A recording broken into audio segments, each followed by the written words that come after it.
లేదు నాకు. వచ్చినప్పుడు మరి మీరు డైరెక్ట్గా అప్పుడే పెట్టకుండా ఈ జై భారత్ పార్టీ జనసేనలో ఎందుకు చేరారు?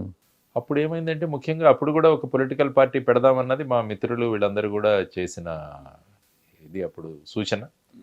ఆ తర్వాత ఇక్కడ జీరో బడ్జెట్ పాలిటిక్స్, తర్వాత మార్పు రాజకీయాలు ఇవన్నీ మాట్లాడుతుండడం వల్ల ఇక్కడ మన భావాలకు ఏదైతే ఉందో అక్కడ ఆ విధంగా వెళ్ళవచ్చు అన్న దీంతో నేను జనసేనలో జాయిన్ చేయడం జరిగిందండి.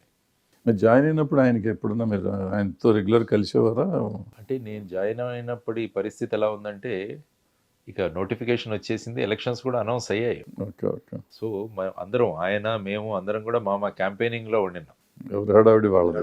ఎవరి హడావిడి వారు మొత్తం రాష్ట్రం అంతా తిరుగుతున్నారు, మేము మా నియోజకవర్గంలో మేము తిరుగుతున్నాం.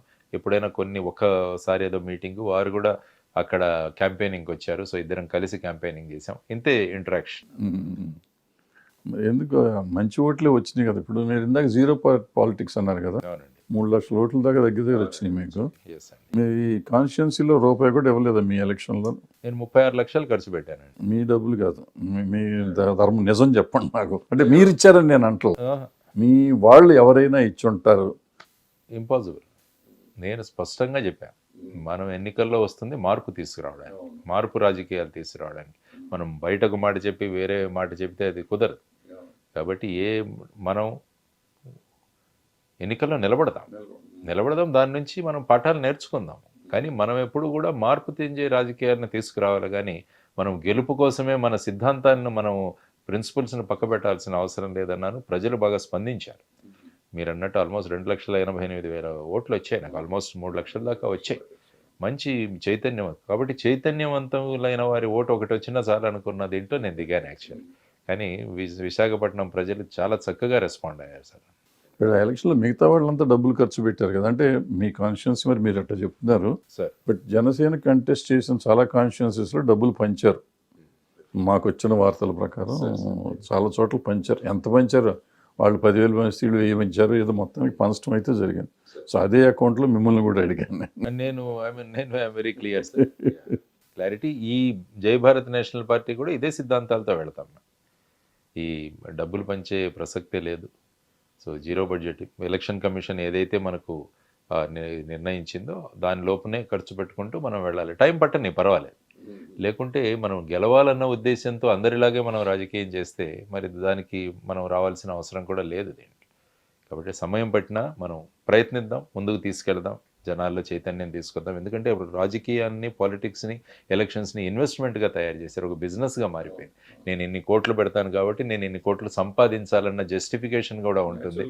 డబ్బులు ఇచ్చేసిన తర్వాత మళ్ళీ అడిగే గొంతుకులు కూడా అడగలేవు. వీళ్ళు వెళ్ళినా కూడా అంటారు, నేను ఇచ్చాను కదా డబ్బులు, ఇప్పుడు ఎందుకు అడుగుతున్నామన్న ఆ విధంగా ప్రజా గొంతుకులను కూడా మూసేసే విధానాలు వస్తాయి. ఎప్పుడైనా కసాయివాడు గొర్రెను ఎప్పుడు కూడా కోయడానికే కొనుక్కుంటాడు, కానీ దాన్ని పెంచడానికి కొనుక్కోడు. కాబట్టి ఈ భావాలన్నీ కూడా ప్రజల్లో తీసుకెళ్తూ ఓటు ప్రభావం ఎంత ఉంటుందని, ముఖ్యంగా మాకు ఇప్పుడు ఆశాభావం ఏంటంటే యువతరం పెద్ద సంఖ్యలో ఉన్నారు. కాబట్టి యువతరం కూడా కరప్షన్ ఇటువంటి వాటిని కోరుకోవట్లేదు. సో అదొక పాజిటివ్ సైడ్ సార్ మా దీనికి ఇప్పుడు మేము ఆలోచిస్తున్నాం. మరి ఇదే మీరు ఆయన జనసేనలో ఉండి ఆయన ఎన్లైటన్ చేసి ఆ పార్టీని రన్ చేసి ఉంటే మీకు ఇంకొంచెం సపోర్ట్ ఎక్కువగా ఉండేది కదా, instead of coming to another party.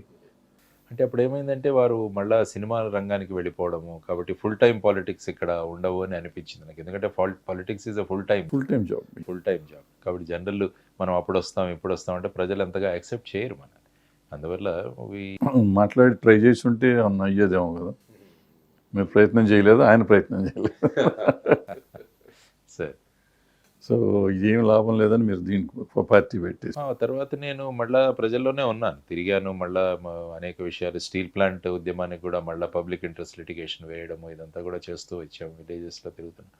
కాబట్టి ఇప్పుడు ఏమైపోయిందంటే ఎప్పుడైతే ప్రస్థాపిత పార్టీలు అవే ఫేసెస్ ఈరోజు డిక్లేర్ చేశారు 118 సీట్లకు తెలుగుదేశం, జనసేన వాళ్ళు చూస్తే మీరు ఒక్కసారి అనలైజ్ చేస్తే సేమ్ ఫేసెస్ అవే వాళ్ళే మళ్ళా ఎమ్మెల్యేలు. అంటే కొత్త నాయకత్వం లేదా, ప్రజల యాస్పిరేషన్స్ ఏవైతే ఉన్నాయో వాళ్ళు చూడలేదు సార్. కొత్త నాయకత్వం ఉంది సార్. ఎన్ఆర్ఐలు చాలా 4-5 ఉన్నారు. ఎన్ఆర్ఐలు కొంతమంది వచ్చారు, 100 కోట్లు పెట్టి ఎన్ఆర్ఐలు మాత్రమే తీసుకొచ్చి పెట్టి, అంటే మళ్ళా మా ఎలక్టరల్ ప్రిన్సిపల్స్ ఏవైతే ఉన్నాయో వాటికి మళ్ళా చేస్తూ ఒక కొత్త భావాలను తీసుకొస్తామన్న వాళ్ళు కూడా ఈ విధంగా మళ్ళా కాంప్రమైజ్ అయిపోయి ఇదే పాలిటిక్స్ అన్న దానికి వస్తే మరి ఒక కొత్త ప్లాట్ఫామ్ అన్నది ఒకటి ఉండాలి అన్నది నాకు అనిపించింది. అంటే ఇప్పుడు